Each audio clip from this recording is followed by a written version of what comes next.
Hello, my wonderful friends from Enlightened World Network. This is Syl Ver, and I'm talking from Rome. And today is spring, even though I still wear heavy clothes because in the evening it's evening here, and it's quite late. It's 10:30 p.m. and it's still pretty cold, but officially we are in spring, and I am so happy. I love spring, and I love spring because I am almost a nature spirit, and so I just live in tune with nature. So when nature is reborn, I feel reborn too. So I'm very happy to celebrate spring, to pay tribute to the equinox, which is so important because energies shift during spring. Everything is changing, everything is being transformed. Plants, live again, and they have shoots and new leaves and flowers. Birds and animals are there, enjoying their lives, trying to reproduce, trying to revamp the cycle of nature, this wonderful, wonderful universe that surrounds us. So the best way for me to celebrate the equinox and spring is with angels and nature spirits. I feel angels and nature spirits, of course, very close to spring, to rebirth, and to nature in general. I generally perceive them when I walk in nature. They are so pervasive in nature that it's incredible, because their energies is felt everywhere, in woods, in the fields, in the animals, in the sky. And for me, this is the best way to feel close to them. And so today I was in my garden, and everything is blossoming now in the garden: the mimosa trees, daffodils, other flowers, and all the trees are shooting, the leaves are coming out. It's just a miracle. And I was actually reflecting on the miracle of nature, on the miracle of spring. Even though we are living in very difficult times, here in Europe, we have another war. Who could have imagined that after 2 years of COVID? And even though these events have saddened me, but today I really felt that there is hope, and that we have to nurture hope, nurture love, and rebirth and reconciliation, for peace to be in the world. And I think that we really need to be close to nature, close to angels, in order to give a contribution to peace in the world. Because when there is war, there is utter devastation, and hatred is like wildfire, and it goes around, and you never know what can happen. We are all very worried here in Europe, and we are actually targets. We could be targets, of even very, horrible weapons, even nuclear weapons. However, I believe that this will not happen. I really believe that peace will be restored, and every day I send troops of angels to both Russia and Ukraine, so that the two countries can be at peace, and reconciliation and peace, and cooperation will prevail. And I'm sure that this will happen. I don't know when, because human time is not the same as time in the spirit world. So for us, it could be very short or not short. We don't know. Of course, we hope that it's going to stop tomorrow. but we don't know. But in any case, I really feel empowered when I send my angels and archangels, serendipities, and invisible helpers of uh, great love and high vibration to these places to bring their wonderful harmony, wonderful beauty, and grace to these places. I think we all need peace in our hearts.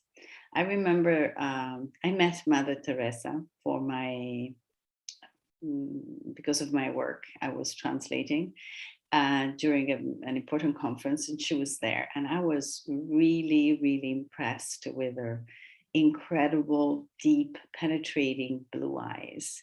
She was already very, very old, and but she looked at me, and I really felt an incredible amount of light energy coming, and it was overwhelming. And she was always saying that our best contribution to the world is to bring peace into our families. And it's true because we have to start from little, we have to start from what we have. So if we are able to have peace in our hearts, peace will prevail in the world. And it's difficult when we are surrounded by problems, by worries, by, we're bombarded by bad news every day. It's quite difficult to remain in balance and to have hope. But I think that nature and angels can really teach us that hope is always there, because whatever happens, spring comes back. Whatever happens, trees have leaves again. Even in forests that have been burned down, and you find nature coming up again, springing up again. So there is always hope for rebirth and hope for beauty, because in a certain sense, I mean, spring is about beauty. It's with all its flowers and its wonderful colors. Now my garden is mainly characterized by yellow colors of mimosa trees, daffodils, and other beautiful shrubs that are just beginning to flower. And I love yellow because yellow is one of the colors of the sun. And now during the day it's sunny and warmer, and so we can feel that things are changing, and it's not so dark very early in the afternoon. Now the sun sets at 6:30 p.m. And so the days are becoming longer, and it's beautiful. It's something wonderful. And I was also grateful, for having been allowed to see another spring in my life, because life is not taken for granted. So there is much to celebrate, and there is much to be grateful for. And so what I suggest we should all do is to have a walk in nature and send angels wherever they are needed, wherever you need them to go, to a situation you may have, to your family, to your loved ones, to your enemies, maybe to people you don't get along with for many, many reasons, or for people who have hurt you. They have really the power to create spring in your life.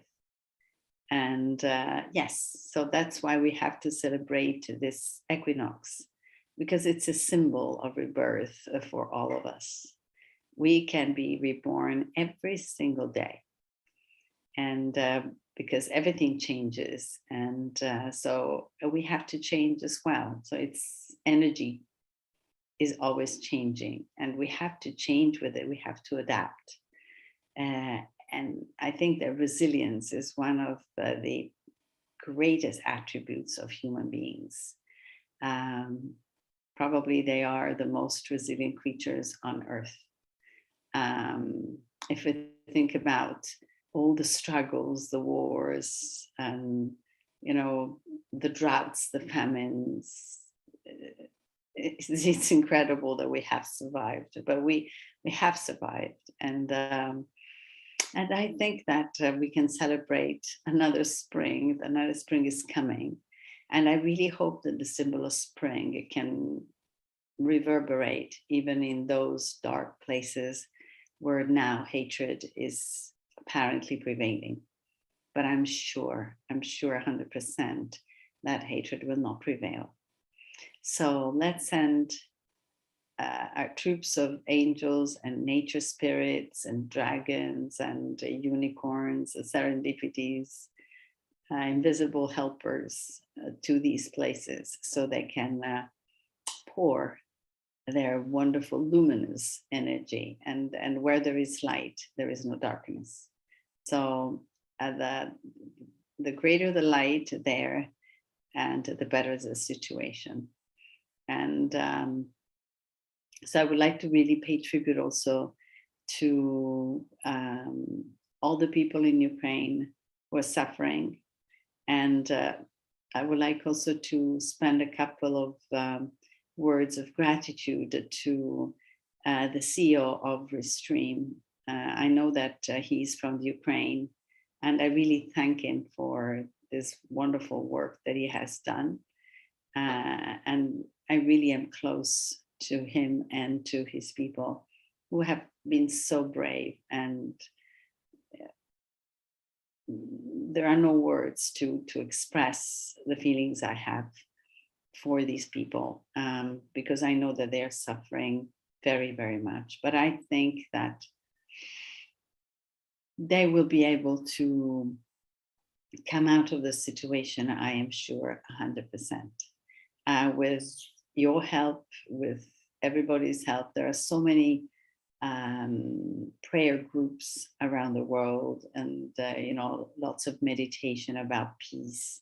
It's wonderful what people are doing, because individually we feel powerless. We do not have weapons. We do not have the power, the armies, or we don't have the geopolitical power to do anything individually. Probably, maybe some of you can, not me. But I think that even a small contribution of sending even one angel there, it's a great contribution. It's going to make a difference. I am sure 100%.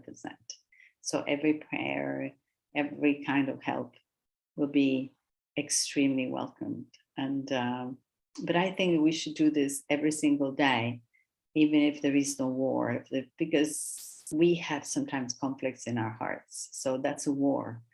And so we have to pacify our hearts, I think, before we can bring peace to the world. So let's do it all together today, which is this wonderful, wonderful new beginning, so that every single day is going to be a new beginning with new hope and new events and new opportunities, because even in tragedies, there are opportunities. And I think that probably this tragedy is teaching us a lesson that we have to be united. We have to be united to defend our values of democracy and freedom and respect for human beings, respect for life, and reconciliation and cooperation with respect to the attitudes we had in the past. We have come a long, long, long way. I think we have evolved. So these are just the last remnants of probably an ancient civilization that will not prevail, I'm sure. And now the world is so different. And these values are so rooted in many, many people that it's not possible to go back. So it's with this wish that I would like to say thank you for being here, and thank you for what you do. I know that all the people in the Lighter World Network are really doing whatever they can. And it's just with their testimony that they can really make a difference for each one of us and for everybody else in the world. So thank you, and happy equinox to everybody. And I really wish that this day is a new beginning for all of us. Ciao from Rome. Bye.